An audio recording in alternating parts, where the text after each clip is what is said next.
Hello students, আজ class 8 এর first unit এক্সামের জন্য বাংলা কবিতা বোঝাপড়া থেকে কিছু গুরুত্বপূর্ণ প্রশ্ন এনেছি। ঠিক আছে, তোমরা মন দিয়ে দেখে নাও।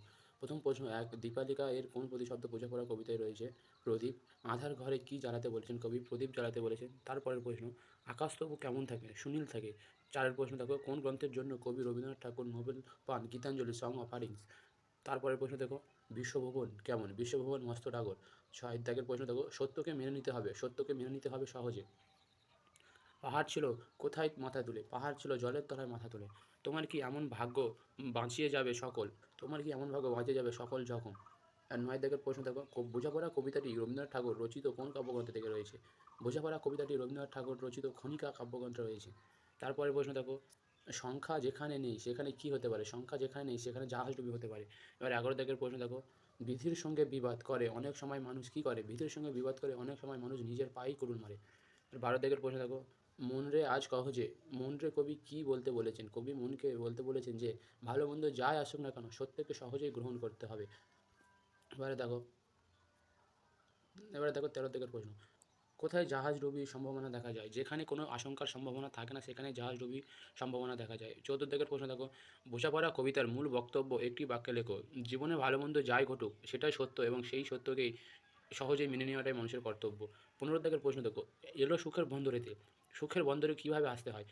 অনেক ঝঞ্ঝা অর্থাৎ বাধা বিপত্তি অতিক্রম করে সুখের বন্দরে আসতে হয়। 16 দাগের প্রশ্ন দেখো, কীভাবে মনের সঙ্গে বোঝাপড়া করতে হবে? জীবনে এমন অনেক কিছু ঘটে যা সহজে মেনে নেওয়া যায় না, তবুও মেনে নিতে হয়। কোনো কোনো ক্ষেত্রে ব্যক্তিকে নিজের মনের বিরুদ্ধে দাঁড়িয়ে জীবনকে এগিয়ে নিতে যেতে হয়। সেখানে কারোর সঙ্গে পার্থক্য না থাকাই উচিত। জগতে সবাই এরকম হয় না, তাদের মধ্যে পার্থক্য থাকে, আর এই পার্থক্য ও বৈষম্য নিয়েই জীবন এগিয়ে চলে। তাই জীবনে চলার পথে সব কিছুকে সহজেই ব্যতিক্রম করে এগিয়ে যেতে হয়। এবার দেখো তারপরের প্রশ্ন, 17 দাগের প্রশ্নটা তোমরা দেখে নাও। দোহাই তবে এ কার্যটা যত শীঘ্র পারো সারো। কবি কোন কার্যের কথা বলেছেন? সেই কার্যটি শীঘ্র সারতে কেন হবে? উত্তর দেখে নাও। জীবনের চলার পথে প্রয়োজন মতো মনের বিপক্ষে দাঁড়িয়ে চোখের জল ফেলে সহজেই সত্যকে মেনে নিয়ে আলোর প্রদীপ জ্বালানোর কথাই কবি এখানে বলেছেন। মানুষ দুঃখ পায়, আঘাত পায়, তবু আকাশ কিন্তু সুনীল থাকে। আপনজনের মৃত্যু কঠিন আঘাতে জীবন আপাতত স্তব্ধ হবে বলে মনে হলেও কিছু সময় পর স্বাভাবিক গতিতে সে সামনে এগিয়ে যায়। সুতরাং মনের সঙ্গে বোঝাপড়া করে নিজের সমূহ কর্তব্য সারার জন্যই কবি মনের সঙ্গে বোঝাপড়ার ব্যাপারটি শীঘ্র সারাতে বলেছেন। এবার দেখো 18 দাগের প্রশ্ন, কখন আঁধার ঘরে প্রদীপ জ্বালানো সম্ভব? উত্তর দেখে নাও। একটা প্রদীপ যেমন একটা অন্ধকার ঘরকে আলোকজল করতে পারে, তেমনই দুঃখ ভারাক্রান্ত মন ও ভেঙে পড়া কান্নার মধ্যে দিয়ে গুমড়ে থাকা কষ্টকে লাঘব করতে পারে। কবির কথানুসারে নিজের দুঃখকে বড় করে দেখলে নিজের জীবনই ভারাক্রান্ত হয়। সুতরাং দুঃখ ভুলে কারোর সঙ্গে নিজের পার্থক্য বিবেচনা না করে সহজেই সব মেনে নিলে আঁধার ঘরে প্রদীপ জ্বালানো সম্ভব হবে। এবারে দেখো 19 দাগের প্রশ্ন, ভুলে যা ভাই কাহার সঙ্গে কতটুকুন তফাৎ হলো? এই উদ্ধৃতির মধ্যে জীবনে চলার ক্ষেত্রে কোন পথের ঠিকানা মেলে? উত্তর দেখে নাও। কবিগুরু রবীন্দ্রনাথ ঠাকুর বোঝাপড়া কবিতা থেকে গৃহীত উদ্ধৃত পঙ্ক্তির মাধ্যমে সার্বিক সমন্বয়ের ইঙ্গিত দিয়েছেন। মনের ঐদার্যে সবাই এক স্থানে বসতে পারে। যেখানে কারোর সঙ্গে পার্থক্য না থাকা উচিত, জগতে এরকম হয় না, তাদের মধ্যে পার্থক্য থাকে, আর এই পার্থক্য ও বৈষম্য নিয়ে জীবন এগিয়ে চলে। তাই কারোর সঙ্গে বিবাদ না করে বরং সব কিছুকে সহজেই অতিক্রম করে জীবনের চলার পথে এগিয়ে যেতে হবে। 20 দাগের প্রশ্ন দেখো, এই প্রশ্নটা অনেক ইম্পর্টেন্ট এই বছরের জন্য। ঠিক আছে, তোমরা মন দিয়ে দেখো। অনেক ঝঞ্ঝা কাটিয়ে বুঝি এলো সুখের বন্দরেতে। ঝঞ্ঝা কাটিয়ে আসা বলতে কী বোঝা? জীবনে চলার পথে হাজারো বাধা বিপত্তির সৃষ্টি হয়, তবুও সেই সব প্রতিবন্ধকতা কাটিয়ে জীবনে এগিয়ে যেতে হয়। বাধা বিঘ্ন দুঃখ যন্ত্রণায় কাতর হলে মন দুর্বল হয়ে পড়ে।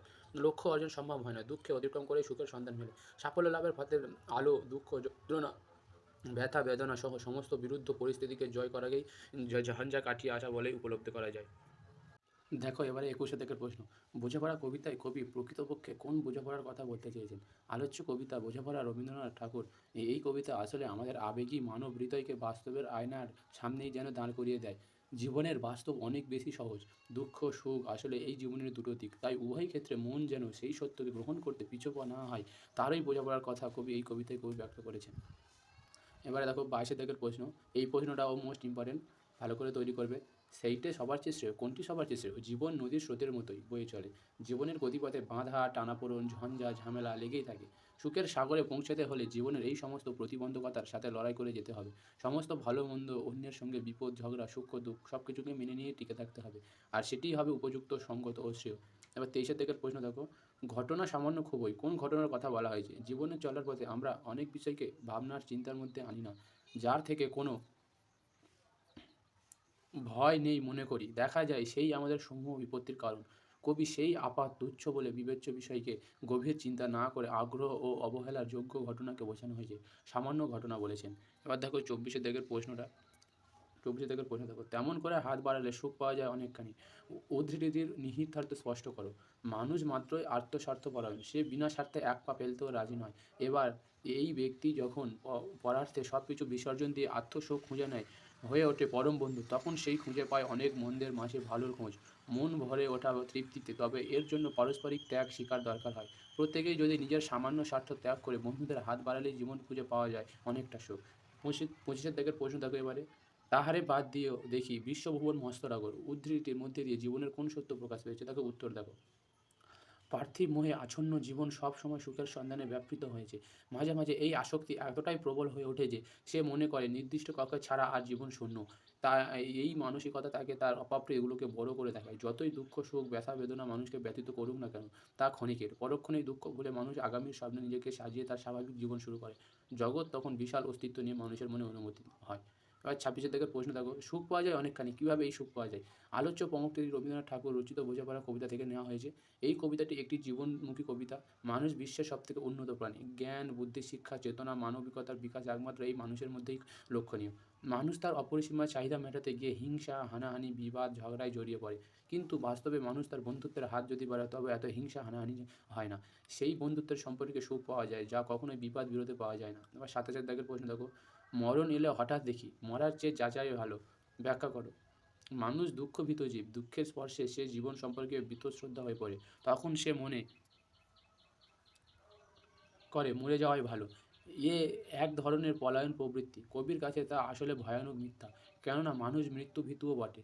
তারা মৃত্যুর কাছ থেকেও পালিয়ে বেড়ায়। মরলেই বাঁচি, তাহলে বুঝতে হবে দুঃখে আনন্দ পেয়ে পরম তৃপ্তিতে ঢেউ তোলা কথা সব। আর 28 দাগের প্রশ্ন দেখো, তেমন করে হাত বাড়ালে সুখ পাওয়া যায় অনেকখানি, তেমন করে কথাটির অর্থ বুঝিয়ে দাও। এখানে কবি কী ধরনের সুখের ইঙ্গিত করেছেন লেখো। কবিগুরু রবীন্দ্রনাথ ঠাকুর বোঝাপড়া কবিতা থেকে উদ্ধৃত অংশটি গৃহীত হয়েছে। সাধারণভাবে তেমন করে কথাটির অর্থ সেইভাবে হলে বিস্তৃত অর্থ বলা যায় আন্তরিকতার সঙ্গে মনে বিন্দুমাত্র দ্বিধা না রেখে কোনো কিছু করা বা চাওয়া। যদি পারস্পরিক সহানুভূতির হাত বাড়িয়ে দেওয়া যায়, তবে অনেকটা সুখ বা আত্মতৃপ্তি পাওয়া যায়। কবির মতে পার্থিব সুখ তথা ধনদৌলত অর্থ প্রধান নয়, আসল হলো মানসিক প্রশান্তি। মানসিক সুখই জীবনকে সহজ, সাবশীল, ছন্দময় করে তোলে। এখানেই মানসিক সুখ শান্তির ইঙ্গিত বলেছে। 29 দাগের প্রশ্ন দেখো, ভালো মন্দ যাই আসুক শত্রুরাও সহজে। তুমি কি কবির সঙ্গে একমত? জীবনে চলার পথে নানা বাধাকে তুমি কীভাবে অতিক্রম করতে চাও? এবার উত্তর দেখো। কবিগুরু রবীন্দ্রনাথ ঠাকুর বোঝাপড়া কবিতা থেকে উদ্ভূত অংশটি গৃহীত হয়েছে। আমি কবির এই কথার সঙ্গে সহমত পোষণ করছি। জীবনে সুখ দুঃখ একটি অপরটির পরিপূরক, একটির সঙ্গে অপরটি লেগেই থাকে। তাই সুখে যেমন অতি উচ্ছ্বসিত হতে নেই, তেমন দুঃখেও ভেঙে পড়তে নেই। সুখ দুঃখ দুই পরিস্থিতিকে যে মানিয়ে নিতে পারে, সেই জীবনের যুদ্ধে জয়ী হতে পারে। জীবন কখনো সহজ পথে প্রবাহিত হয় না। প্রতি পদক্ষেপে আসবে কোনো না কোনো প্রতিবন্ধকতা, কিন্তু তাতে যদি আমরা বিভ্রান্ত হয়ে পড়ি, তাহলে জীবন যুদ্ধে হেরে যাব। সেজন্য উপস্থিতি বুদ্ধি দিয়ে এই সমস্ত প্রতিকূলতার বিরুদ্ধে লড়াই করে পরিস্থিতিকে মানিয়ে নিতে জীবনের ময়দানে টিকে থাকতে হবে। দেখো স্টুডেন্টস, তোমাদের এই কটাই প্রশ্ন ছিল বোঝাপড়া কবিতা থেকে ফার্স্ট ইউনিট এক্সামের জন্য। ভিডিওটি ভালো লাগলে তোমরা একটা লাইক করে সাবস্ক্রাইব করে নিও। এমন আরও অনেক চ্যাপ্টার ওয়াইজ ভিডিও আসতে চলেছে তোমাদের জন্য। আর কমেন্ট করে জানিও তোমাদের কোন বিষয়ে ভিডিও লাগবে, কোন বিষয়ে সাজেশন লাগবে, আমি সেগুলো আনার চেষ্টা করব। ঠিক আছে, ধন্যবাদ।